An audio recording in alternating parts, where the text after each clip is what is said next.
Okay. All right. Gotcha. All right. So I know that we don't have a lot of people on right now, but I'm pleased to welcome John, who was born and raised in Buffalo, and he has over 25 years experience in the restaurant business, making customer service and hospitality his strong suit. John has been in real estate for over 5 years and has had a great experience learning from Keller Williams agents and teams over the years. And I should note that we are having a Burmese interpreter on the call as well. And we are pleased to welcome Siley as well. So Siley, would you like to start interpreting? Hello, how many you have Burmese? Can I hear Diana? I can hear you. Okay, can you hear me? Yeah, I can hear you. Okay. You will have a Burmese student joining us. I don't see anyone on the call yet Yeah. for Burmese speakers, but I would like to have it interpreted fully so we can put it on Facebook or any social media postings, and Burmese people would be able to hear it. Sure. John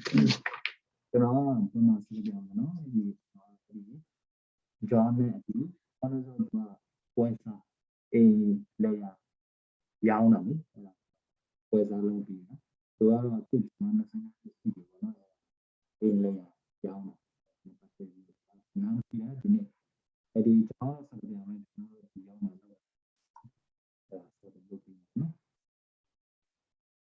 okay.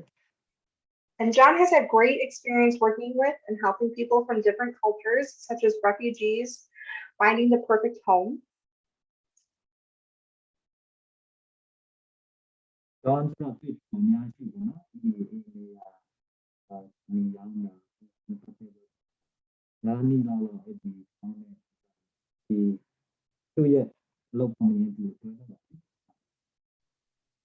And John has toured more homes in Western New York area than your average negotiator.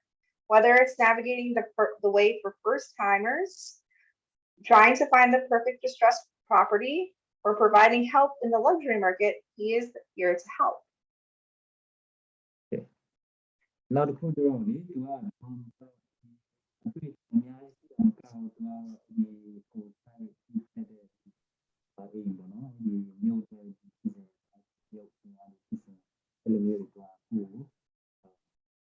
like your media. So John specializes in discussing the best terms and guiding the purchase and sale process every step of the way, right to the closing date. Okay.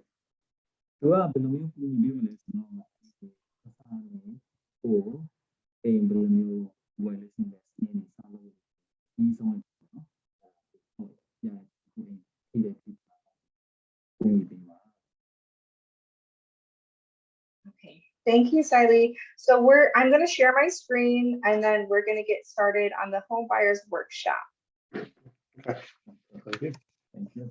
Thanks. Thanks, Leanne. Okay. Good afternoon. Thanks for the great introduction, Leanne and Sai. So yeah, I mean, buying a home can be a stressful process, stressful, but also a rewarding one. And my job as a real estate agent is to make that process as easy and as stress-free as possible. So some of the things, you know, people want to do when they start out buying a home, first questions they want to ask themselves is like, what kind of home am I looking for? You know, are you looking for, you know, a ranch style home, a Cape, there's different styles of homes, ranch. Yeah, I see it right there. Okay. All right. Yeah. ဘယ်ကစင်ပြန်လို့နော်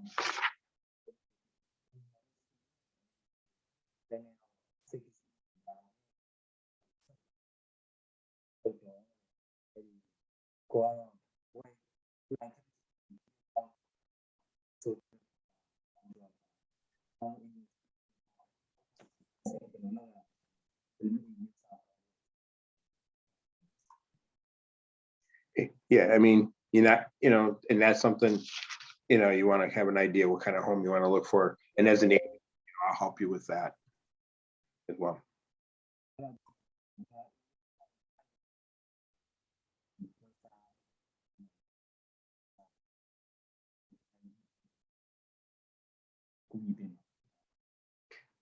The next question you want to ask yourself is like, where do you want to live? Do you want to live in the city of Buffalo? Do you want to live in a suburb? You want to have an idea, kind of figure out where you want to start, live. ကိုယ်ဝင်ဝင်မယ်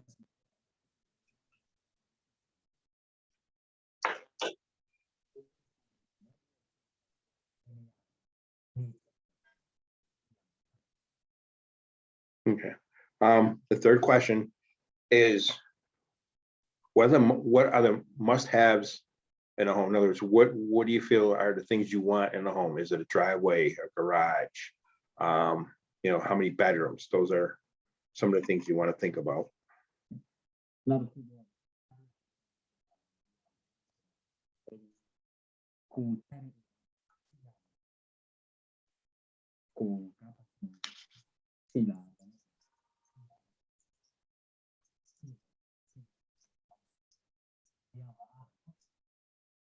I mean, and those are, at the start, you're not going to know, you may not have all your answers, but as we look at homes, you'll start to feel, you'll have a better idea what kind of home you want and where you want to be as the process moves on.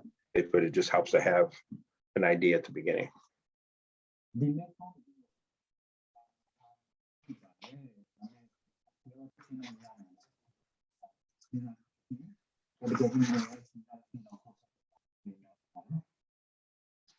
Okay.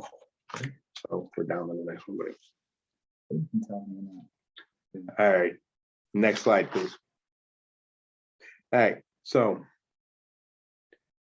there are many different types of homes, a couple different ones. Single family homes were occupied by one family.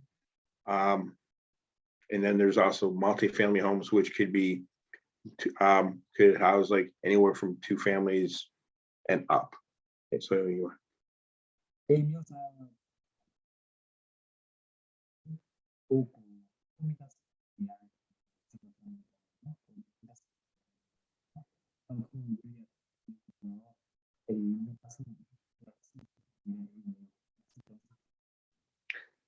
The big thing with single family homes is they are designed used as a single dwelling unit with one owner, no shared walls, and it's with its own land.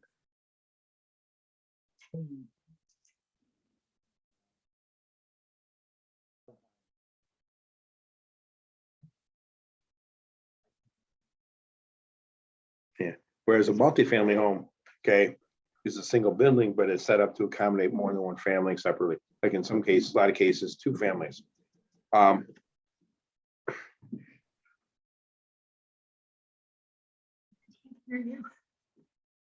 That can range from a duplex that has 2 dwellings with a single building, or a home or a small apartment with 4 units.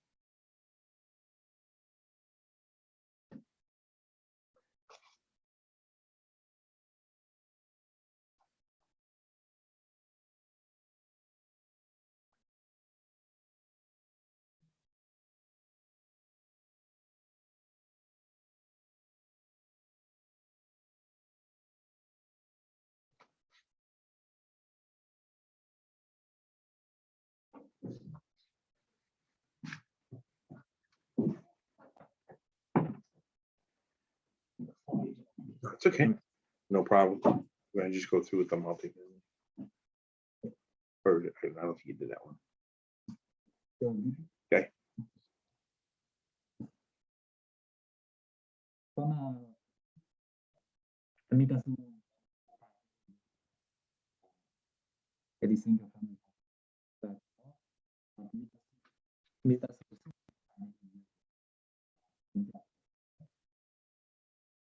Okay, I think I did go through multifamily.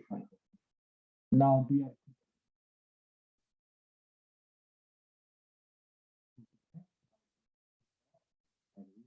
မိသားစု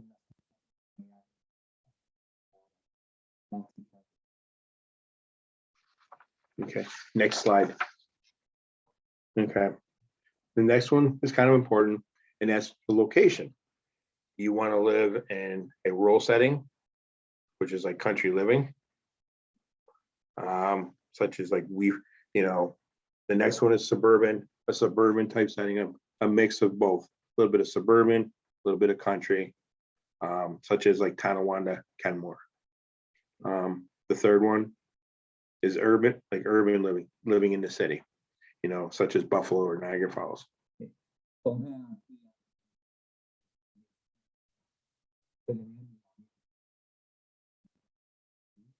မြို့ပုံမှန်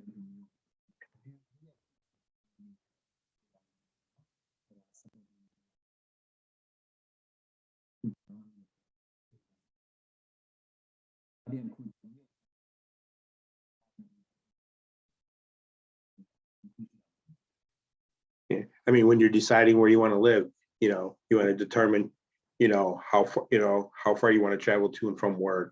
Are there, close to shop, to restaurants and stores, and if you're a family, if there's any parks nearby.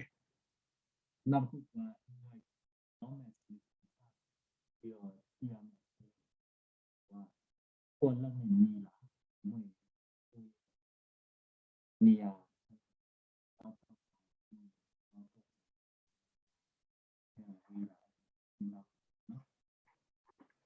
Okay, so, all right, next slide. So once you've kind of figured out like what kind of home and where you want to live, okay,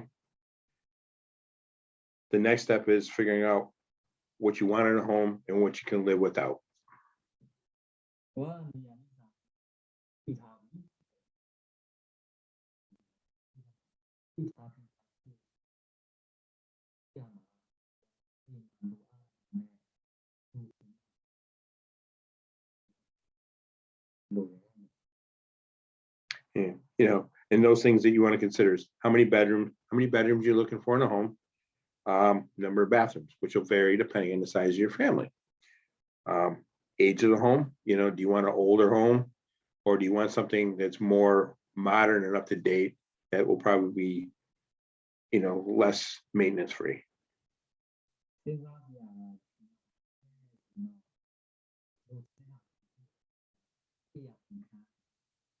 ရမယ်စဉ်းစားလို့ကိုရင်းနေတာလိုအား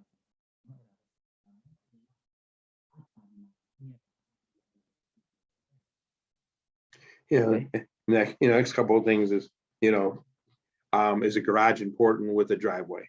If you're in the city, you probably want to be able to park off the streets. So in the wintertime, the street can be plowed. The next one is like the type of house. You want something like a ranch style that's one level, or, a a home that has 2 or 3 stories. နောက်တစ်ခုကျွန်တော်ဒီမှာဝယ်ရမယ်လာမယ်အဲ့ဒါပြီးတော့ကိုယ်ကစဉ်းစားဘယ်လိုပုံစံလဲဒီမှာ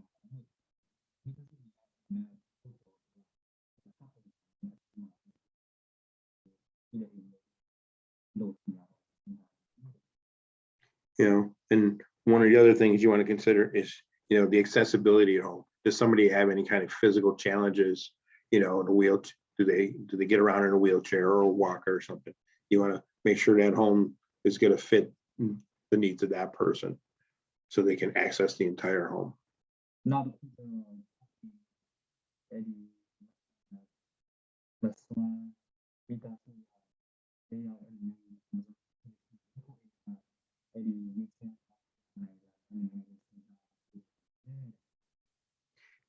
And as you go, as you look at, as you start to look at homes online and then in person, you'll start to develop, a list of what you absolutely want in a home and what you can live without.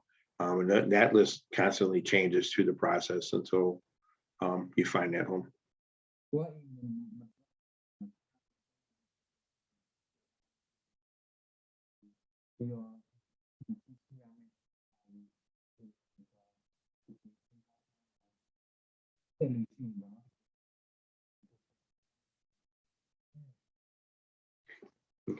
Keep in mind that, most people don't find that dream home right at the start. It usually takes, a few homes. not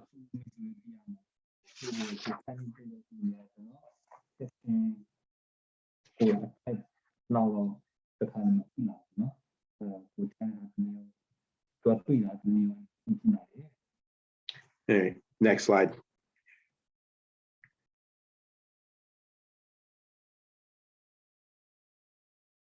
This one plays a big part in it, being the financial aspect of a home, which is buying a home is probably going to be the biggest financial investment that you're ever going to make in your lifetime.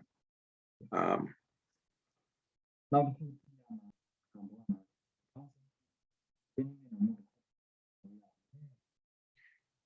With that, you want to be able to take a look at your budget, your finances. How much of a home, how much can you spend on a home, with and still be able to live a proper life every day.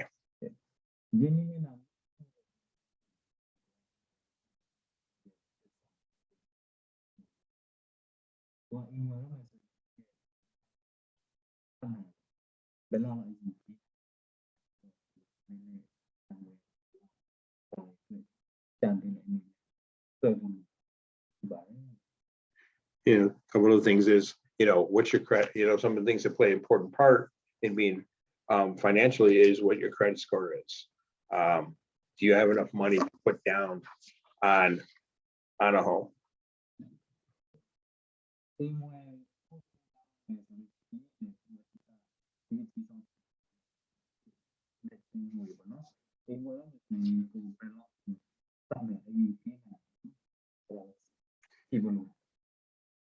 And that's where a bank loan officer or a mortgage lender comes into part. You would want to speak with them and go over, they'll go over the process with you financially to determine how much money you can spend at home and, where you stand in that respect and see if you qualify.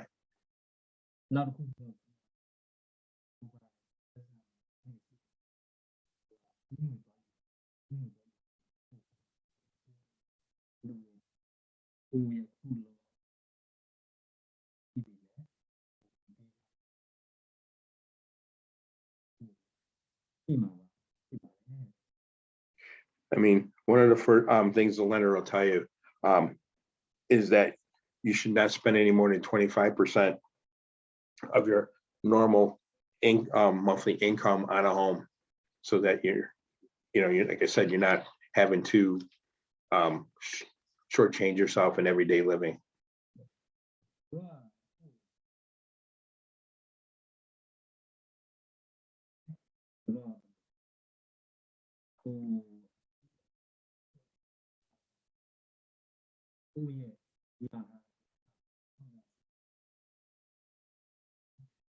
The big thing that I teach buyers and explain to them is that you don't want to buy a house and become house poor.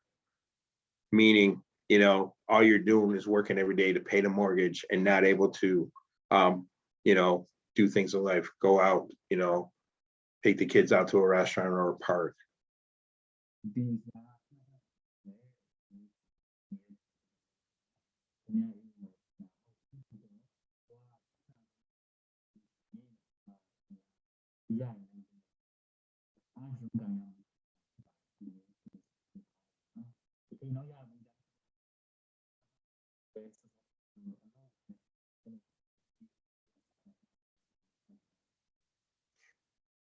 So I mean, when you're buying a home, plan on having anywhere from 10 to 20% in cash towards your closing costs.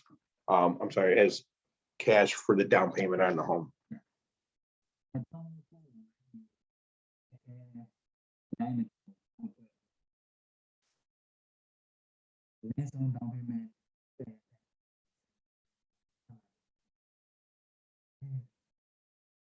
แต่ I mean, the best thing is the more money you're able to put down on a home, will reduce your monthly mortgage, but and other costs to it. อีกอย่างก็ว่าทำที่มือปีละนั่งก็ตรงจากนี้ Next thing is plan on having an additional 3 to 5% in cash for the closing costs. The closing costs on a home will vary depending on the cost for a home. On a $100,000 home, closing costs may be approximately $10,000. เราคุย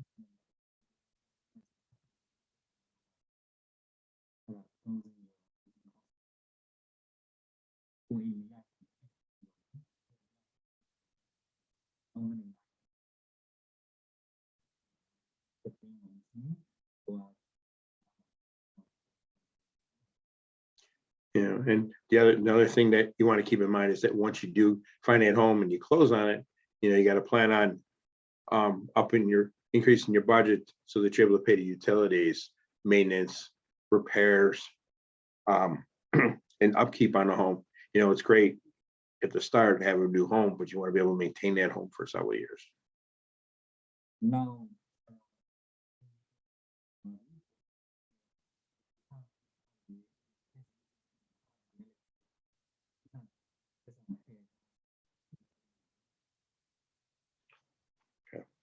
All right, so next.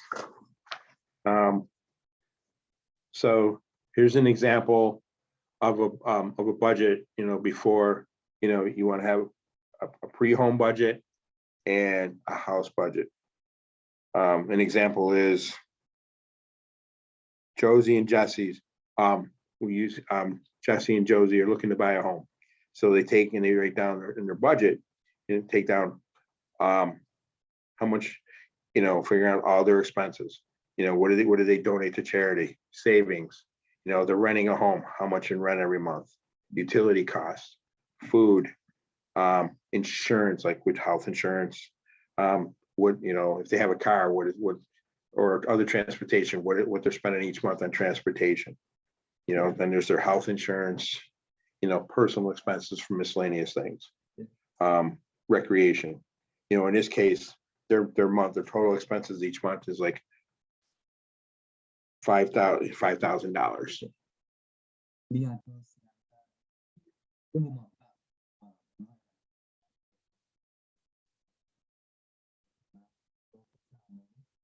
เป็นที่ว่าที่เราที่เราผู้บริผู้ผู้ยากผู้เรียกผู้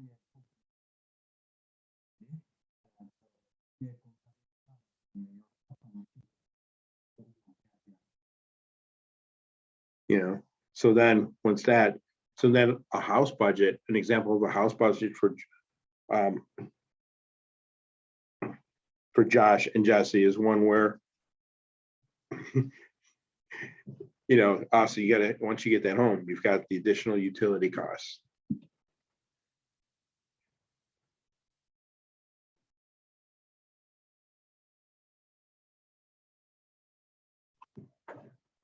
John, we're gonna just have you continue without Sai because we can't hear him and we'll Okay. have to record later, okay? Okay, All sounds right, good. thank you. You're welcome. All right, so what we call after budget, a house budget is one including not only the pre-house budget expenses that you see, but also additional expense, the utility costs of the home, upkeep, which in this case is about another $400 a month. Then you've got your mortgage. Okay, and this one, which is about 50, their mortgage is $1,500 a month. The mortgage that includes their monthly mortgage for the home, generally their property taxes and insurance on the home. Generally, buyers have all that rolled into their monthly mortgage, so as to be able to make sure that the mortgage is paid, the taxes are paid, and the homeowners and the house insurance is all paid each month. Okay, which in this case will increase their budget to $5,750 per month. So you can see, you got to budget a little bit more for money, once you get that home, and that's normal. I mean, expenses a little bit higher. So, all right, next. So, an example. Here's another example of a monthly budget. Joe's monthly budget. Joe sat down and figured out, his budget, what he spends every month on for the home. His income is $3,000 with a maximum mortgage of $750. With basically a home costing $103,000. So with that, okay, on $103,000 sale of a home, Joe's budgeting 10% down, which would be $10,500. Where's that? His closing costs are going to be $5,150 because that's 5% of $103,000. Home inspection, costs him $500. Home inspection prices do vary a little bit depending on the inspector, but that's right about where they are at the present time. Then the next line is escrow and prepaid items totaling about $3,700. It's about 4.5% of his budget. In this case, Joe needs what we call seller concessions, meaning he needs some help paying the closing costs. So in this case, he's asking, the seller to contribute $3,000, a little over $3,000 in closing and money towards his closing costs. So in the end, Joe will need about $16,060 for his closing costs, which is about typical of, closing costs on a home of this price range. As the higher the price home, the more your closing costs would be.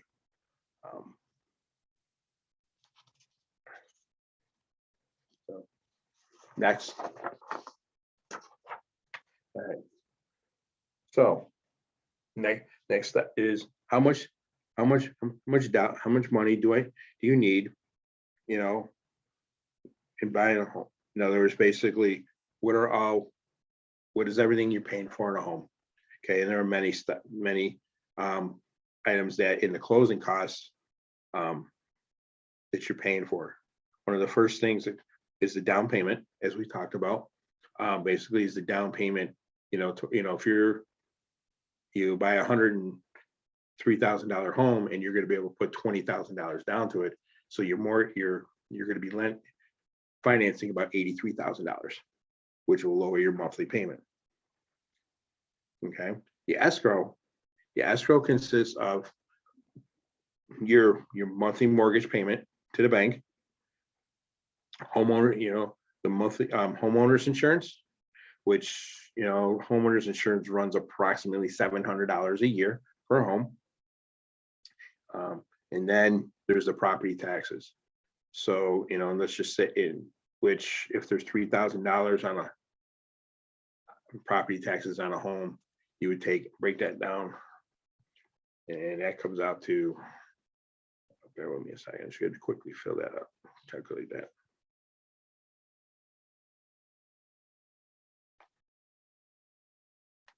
Which is about $250 per month. So if you're looking at a mortgage of $750 plus $50 for homeowners insurance, that's $800, and then another $250 for your taxes. So you're looking at $950. $1,050 as your monthly mortgage payment. And what happens is when you, okay, your closing costs, like I said, in the case of the $103,000 home, you know, it was like $16,000. Closing costs are also are a combination of things: attorney fees, title insurance, any miscellaneous bank fees or mortgage fees, and any, you know, other paperwork fees that, you know, that may come up, you know, in the process. Then there's the home inspection costs.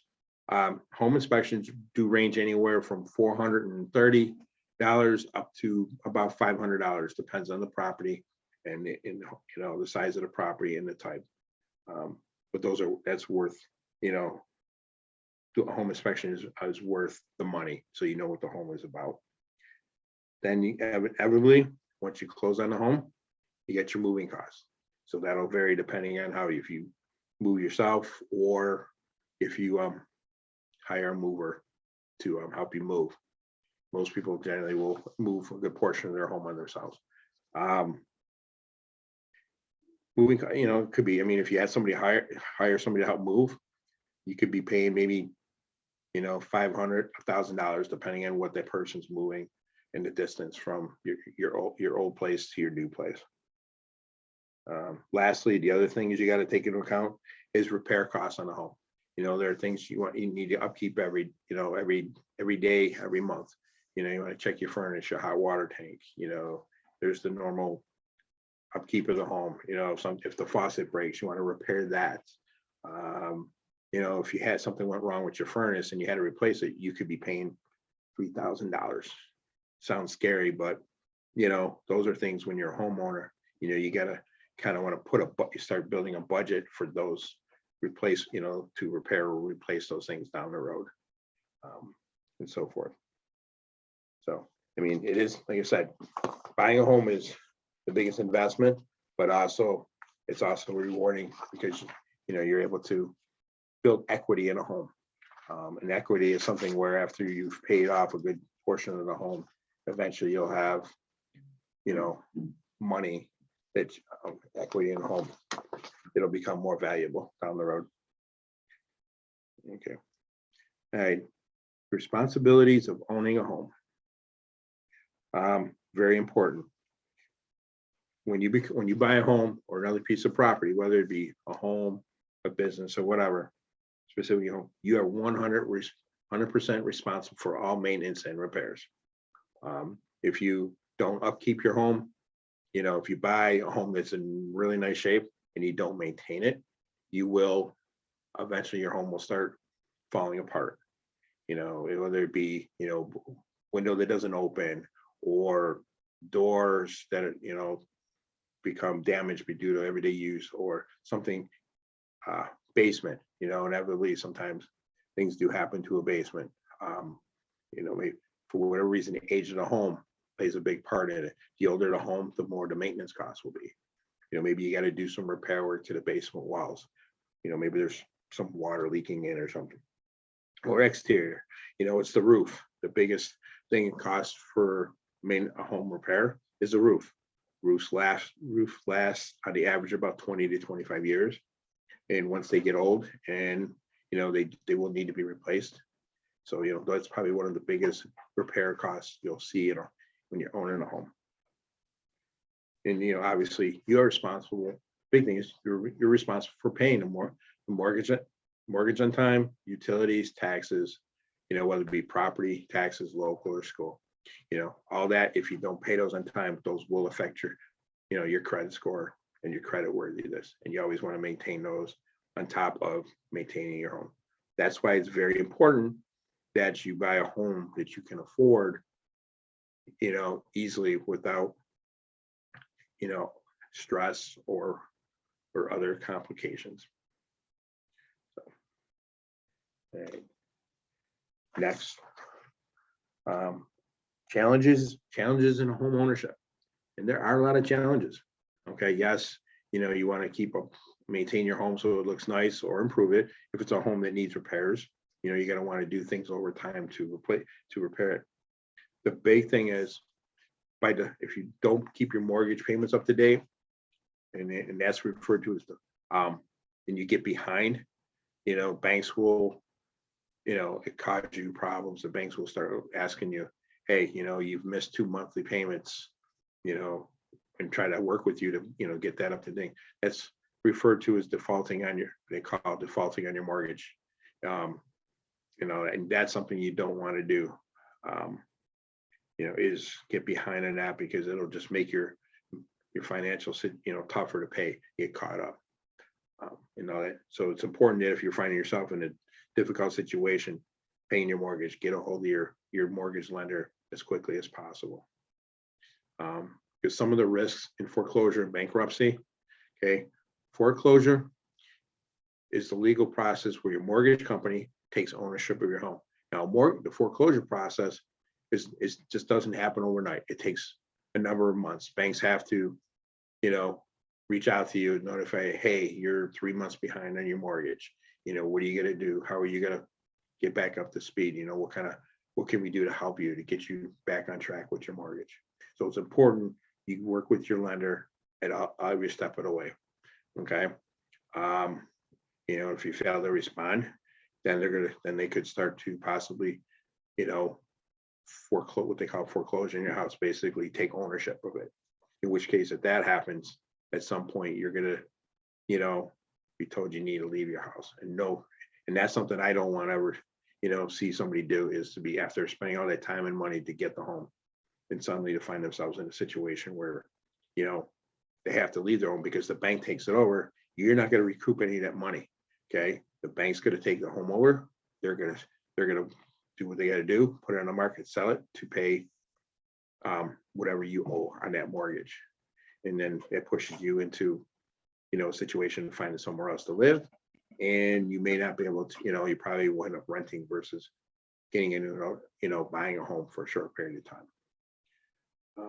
One of the other issues is bankruptcy, which is the process of eliminating all or part of your debt with major consequences.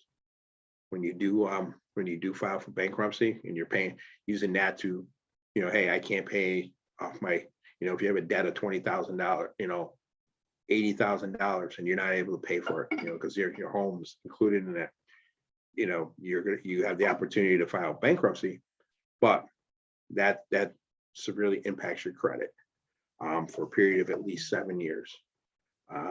So that will limit you to any, advantage, your credit history will take a major hit, and pretty much you'll have to rebuild, after 7 years that comes off approximately, you'll have to work on building your credit history back up. So, that's something a lot of people, don't want to get into, in that position. You can do it, but it's not fun. Okay, next. Okay, I guess is questions. So, is there anybody have any questions at all about the process? Something maybe I didn't quite discuss? Thanks, John. I actually had a question. Could you explain a little bit more about what escrow is, and is it included in a monthly mortgage payment, or is it all paid up front when you buy a house? Yeah, what that is, okay, when part of your closing costs is money towards an escrow. And what they put in escrow is your first year taxes, your first year homeowners insurance. So when you're purchasing homeowner insurance, you're paying for that upfront, but that payment's going towards the lender. And then there's the monthly payment of the mortgage itself. So if you have a 700, your mortgage is, say you're paying $1,100 a month mortgage fee. Okay, that generally will include your mortgage payment, your homeowner's insurance, and first year property taxes. And what that does is that you're paying that $1,100 every month. So when the property taxes come due, the lender automatically sends the check to the government agency, the town, the village, or the city, or the county, and pays your tax bill. When your homeowner insurance comes due, let's say it's due in December, the they'll send the payment right to Geico, okay? And they'll pay your homeowner's insurance for the year. And all you'll get is a receipt or notification from Geico. Hey, here's your receipt. Your homeowner insurance is paid. Same thing with taxes. The government agency, the tax office will send you an email or something in the mail saying, hey, okay, here's what your taxes are, all paid, showing that they are paid up. Now, depending what happens, your mortgage payment might adjust over a period of time in case there's any increases in taxes, increase in the cost of the homeowner's insurance, and it's usually a few dollars a month.